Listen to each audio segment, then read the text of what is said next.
Hi everyone. Today the passage I'm gonna be reading it's in Isaiah 52, um, 14, and it says, "Just as there were many who were appalled at him, his appearance was so disfigured beyond that of any human being, and his form marred."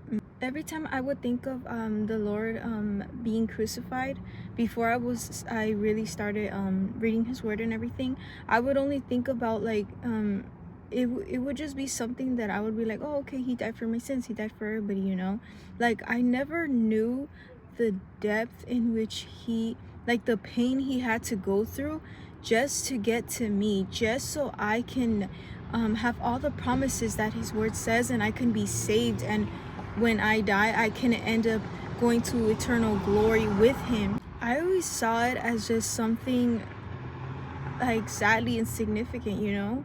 I would be like, every time people, and it makes me sad saying this now, it breaks my heart to think about how I used to think of Him sacrificing Himself and suffering so much that it says that He was so disfigured.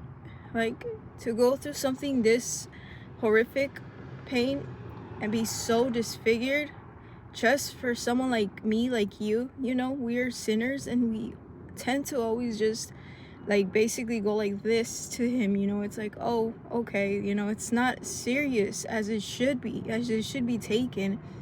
He did this, and we continue sometimes to live in sin, act like it was not important.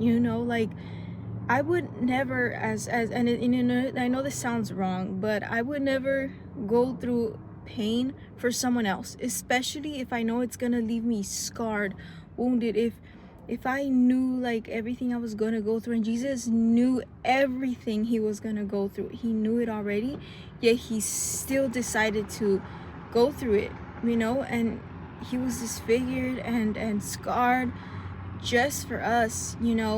um I was really touched by this, and it really did touch me deeply. I'm so grateful that God has given me a softer spirit, to where when I read His Word, I no longer see it as like, okay, I read it and now I can taste it, I can feel it, and now I'm just like, wow, the beauty and the pain He went through for me and for you. That's why I've decided to give in my life to Christ forever. And I think you should too.